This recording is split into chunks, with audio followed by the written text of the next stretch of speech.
All right, welcome back. It is the Vegas Take, Sharp and Shapiro. By the way, a reminder, we got Rick Pitino coming on the show on Thursday. Tomorrow, Michael Avenatti along with Mike Babcock from TMZ Sports. So tomorrow will be a fun show. Thursday, a fun show. I'll tell you what, sports betting, Nevada's always been the capital because it's the only place where it's been legal to bet. I think that's the main reason why, I would say. But this is a crazy story. New Jersey beating Nevada for the sports betting crown back in May. This is wild. Is this trend going to continue? Well, the guy we have with us on the line right now, this is what he does for a living. His name is Brett Smiley, friend of the show from Sports Handle.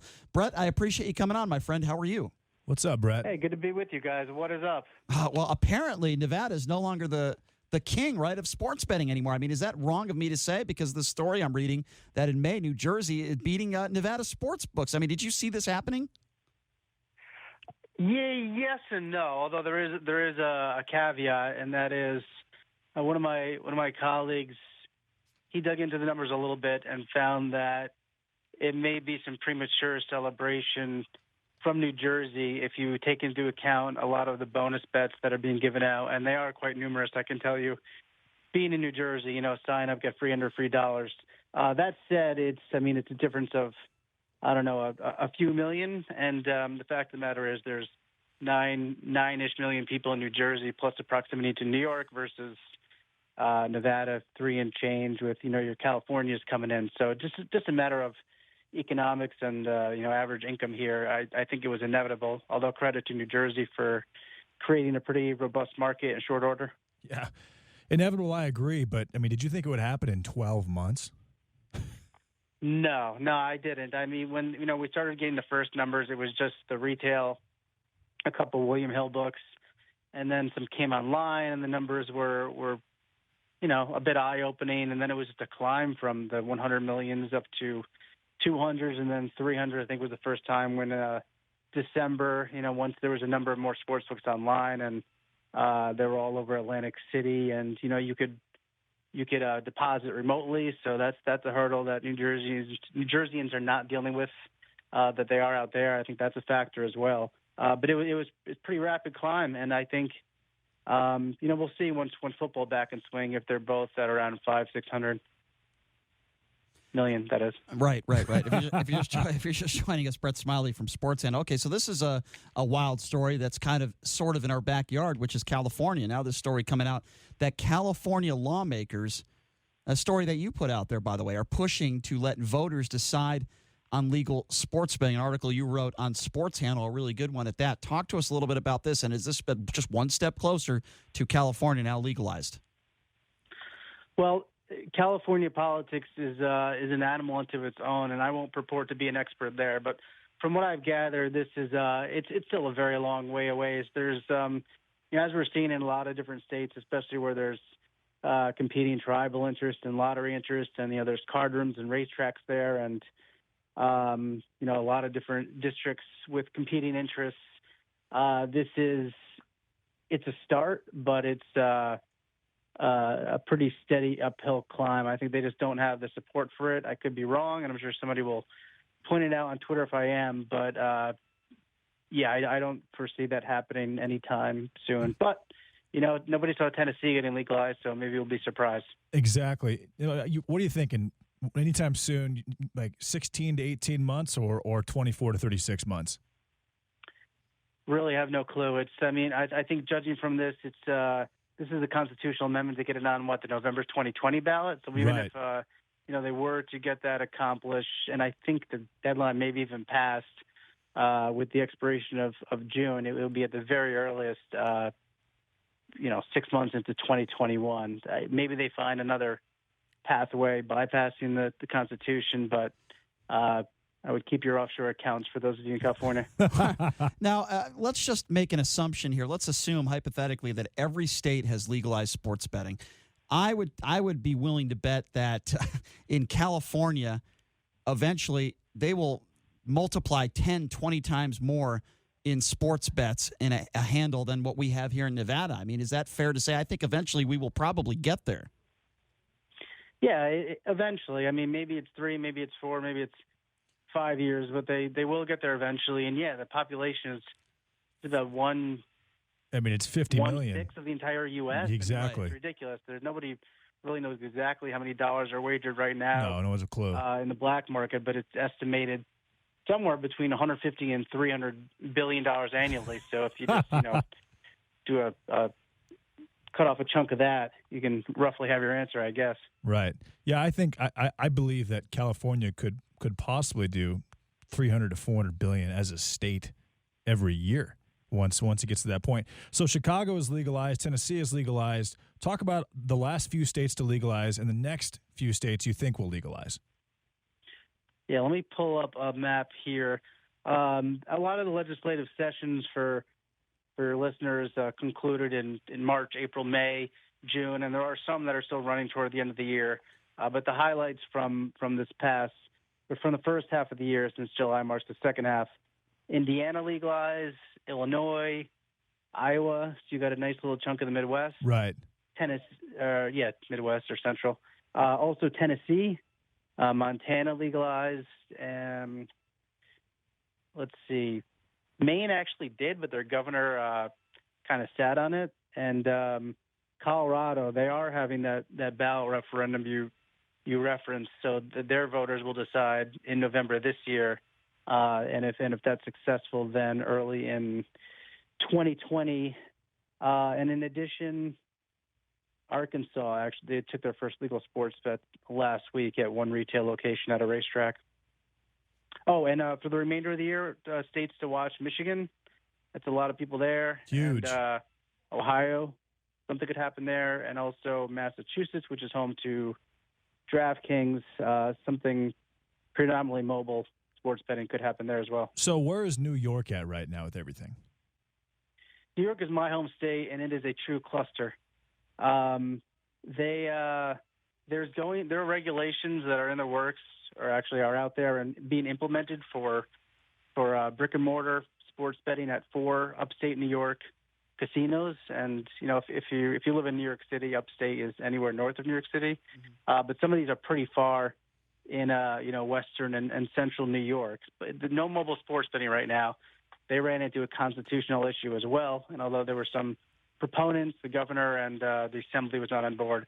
So the bottom line right now for the foreseeable future, there's a few 4 retail sports books coming and some on tribal grounds, but nowhere accessible for major population centers. So I live in Las Vegas, and I wager upwards of 7 figures a year, and I like to travel. But when I travel, I am unable to wager in other states because of something called the Wire Act, which actually Sheldon Adelson, who is a huge casino owner here in Vegas, really, really supports. Have you heard anything about the Wire Act possibly going away in the near future? Well, the most recent hoopla with that was the Office of Legal Counsel, the Department of Justice. They had this reinterpretation, which was basically purchased by Mr. Adelson. However, the New Hampshire Lottery went to court, and they got that smacked down. And the judge in a federal court in New Hampshire said that this new interpretation, which said that the Wire Act would apply to not only sports betting but lotteries and online gaming, was invalid. So basically, the long way of saying that there has been some action around that involving Mr. Adelson. It still applies to the Wire Act, and until that's undone, you're still going to have that same inconvenience. Now, that said, I think if the federal government does take any action with respect to sports wagering, it could be some sort of disentangling of some of those obstacles, because that was written in 1961 when Robert Kennedy was Attorney General. So it's quite outdated, although actually kind of prescient in some of its language.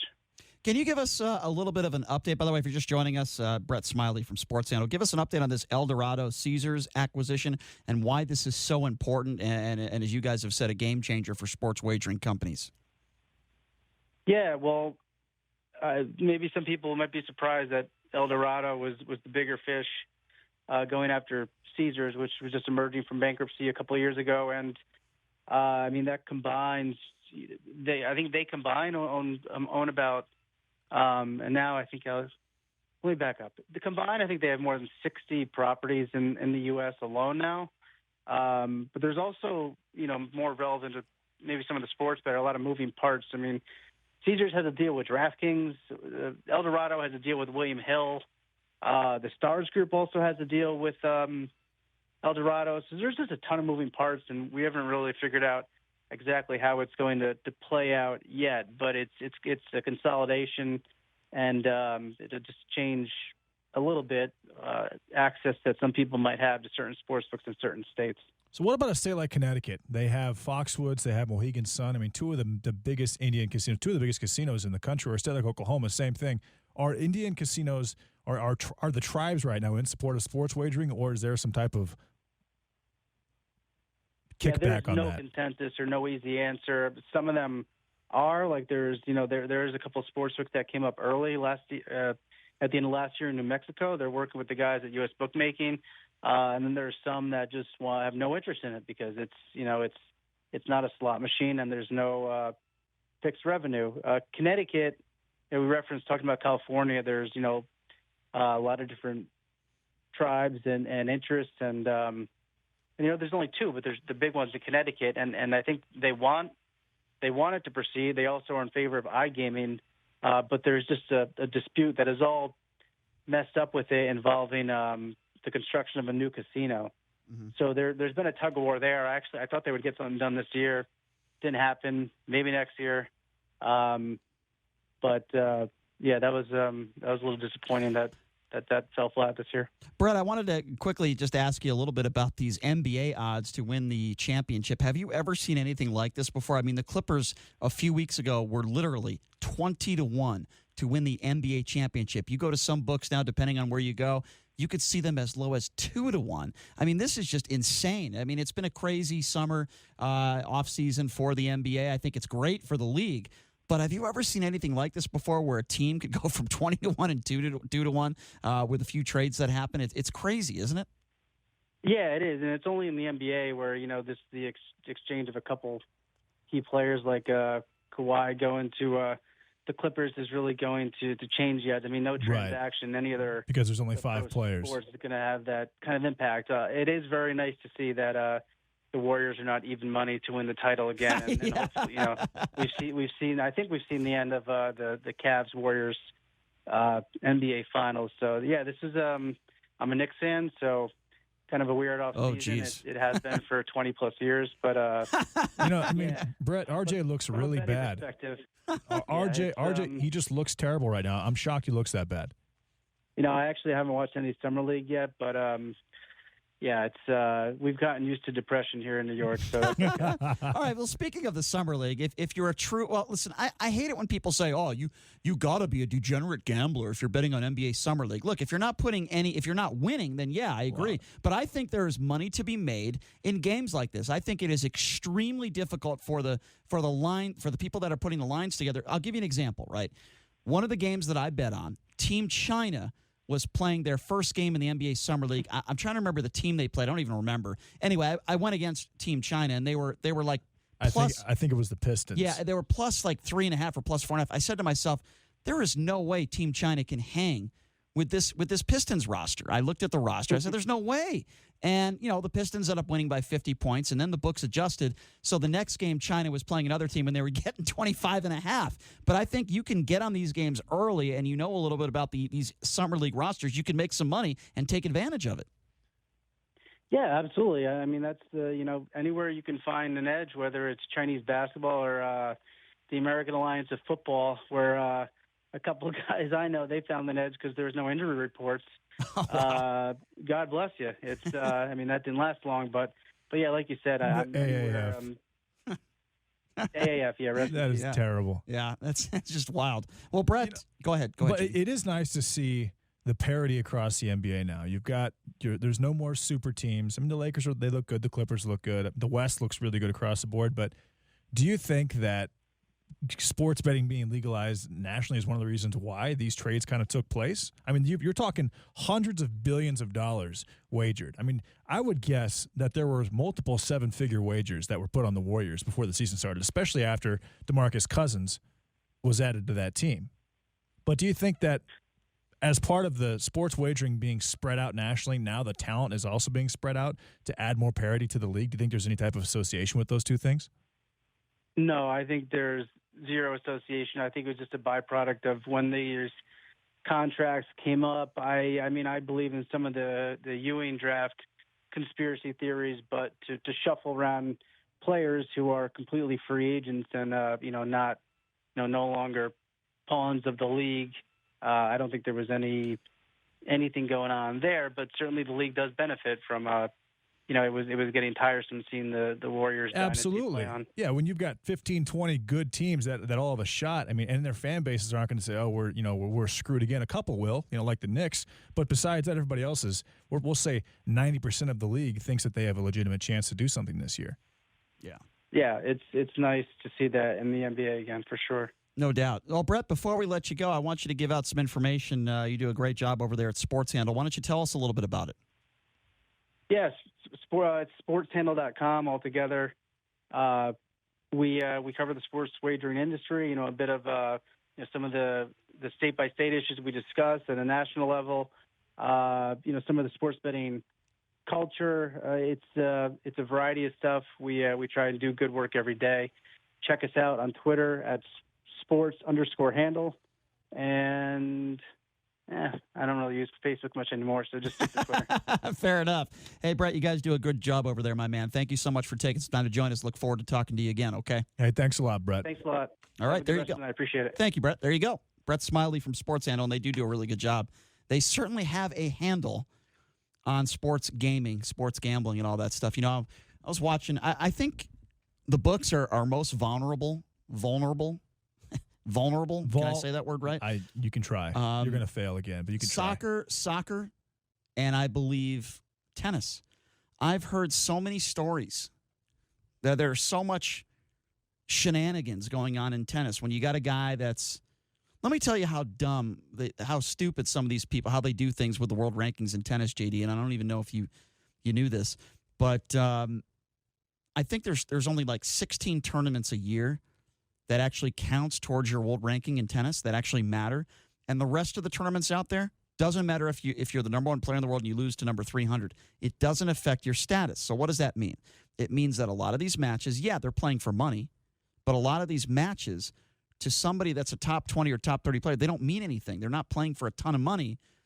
And HBO Real Sports did a story on this that, a guy that's ranked 180th in the world playing somebody that's, I don't know, ranked 250th in the world that might be plus 200 or plus 300 to win. You got a guy coming up to you saying, "Hey, we'll give you 50 grand or 100 grand if you throw this match." What do you think some of these guys are going to say? Well, some of them say yes. And there's been investigation after investigation after investigation. Some of the offshore books have said they've had certain matches where 98% of the action went on one side, like enormous bets, and they've reported it to the ATP. They've reported it to the authorities. Nothing has been done. Nothing. And they've had to take certain bets off the board. You got guys, and there's no doubt, there are players that have admitted that they have had people come up to them. And look, I'm not talking about a Roger Federer. I'm not talking about a Novak Djokovic. I'm not talking about top 5 players in the world. But I'm talking about guys that maybe the average casual sports fan has not heard of, guys that are throwing matches. And they showed one match. HBO Real Sports did the story of a guy where his opponent was like plus 500. And this guy kills him in the first set. That was the favorite. And then retires in the second set due to an injury. And this sports book overseas said 99% of their action was on the other guy that was 5-1 because there was a tip out there that this guy was going to quit and retire in the second set. This happens in tennis all the time. I mean, what I mean by all the time is it happens, I believe it happens at least once per tournament in one of these weird tournaments where it doesn't count towards your national ranking. These weird types of things happen. Absolutely. Now, that was one of those situations where the guy retired. But what about when we look at... The same thing happens in sumo wrestling all of the time. Can you bet on sumo wrestling? Of course you can bet on sumo wrestling. I've never seen it in a Nevada sportsbook. That's why I'm asking. I don't know. I mean, tennis, you can bet anywhere. Sumo wrestling, I've never seen that in Nevada. You can bet on sumo wrestling? Well, you can't bet on it in Nevada, but you can bet on it in Japan. Sumo wrestling is fun to watch. It is. It is. It's an But it's kind of the same structure where they have an entire subsection of games that don't even make it that don't matter towards their sumo ranking. I enjoy sumo wrestling. There's nothing I'd rather see than Ken Thompson get in the ring with one of these sumo guys. That'd be fun to watch. Seriously, I'd want to watch that. I would bet on Ken. I'd probably put him at 100-1, but I would bet on him. He could wear his Lakers diaper. Yeah, maybe he could. No, but I listen, I love seeing these guys take their shirts off and see their blubber everywhere. It's fun. It's fun for me. I enjoy it. Is that wrong of me to admit that? I like watching these guys it's okay push each other around. It's okay to respect these guys who are very, very comfortable in their own skin, which they clearly are. How can you not be when you weigh 600 pounds? I would totally wear one of those outfits. I think it's sexy. I'll be honest. I think it's very, I like it. It's very manly, actually.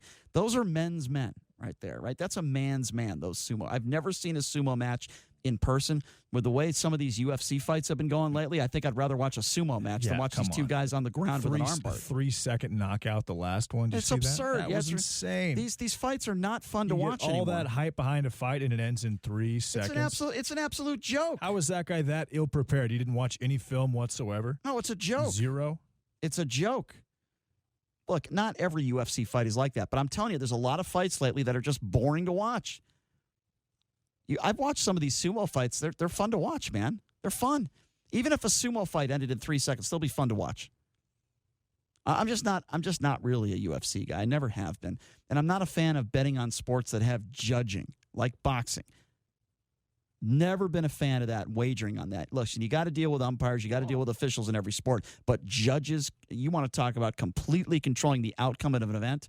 How about the people at NBA? I should have asked Brett about this. How about the people at NBA Summer League that had action on that basketball game that ended in the third quarter? I heard that they had to refund all the tickets, JD. What do you think about that? That was one of them, and yeah, they did. So were you winning that bet or were you losing the bet? I had the Knicks money line, so I was losing that bet, and I got my money back. You got your money back. It was nice. I was excited. I was glad to hear it. What do you think about that? I mean, I guess they have to do that, right? Yeah, to be fair, of course they have to. Yeah, I mean, absolutely. It was canceled. So the first half bets were paid, right? The first quarter bets, the first half bets, but the game was canceled in the third quarter. Is that am I right on that? It was the third quarter, right? Yeah, it was the end of the third quarter. It was 74-80 when the game was canceled.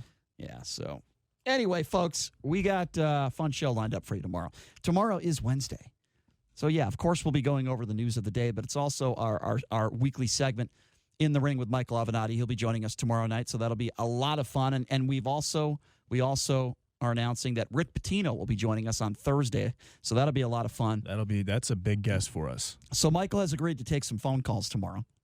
When he was in studio a few weeks ago, we took a barrage of calls. Whether you like the guy or don't like the guy, we will take your calls.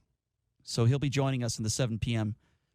hour tomorrow. And it's actually funny. I did run into Brandon McCoy, speaking of Michael Avenatti, former Rebel. Shook his hand, said hello to him, talked to him for a minute. But I think UNLV is in a little bit of trouble. I think when this stuff comes out, I think UNLV is going to be in a lot of trouble. But again, we'll have to wait and see what happens on that. But once again, Michael Avenatti will be joining us in studio. And don't forget to check out our Twitter, The Vegas Take, Facebook, The Vegas Take, YouTube, The Vegas Take, website, TVT Radio, and Instagram, Vegas Take Radio, where I just posted a picture of Adam Silver and Steve Sisolak having a conversation at Summer League. I like that picture. I'm going to check that out myself. I haven't seen it yet. Okay, the legend Ken Thompson coming up next, folks. Have a great night.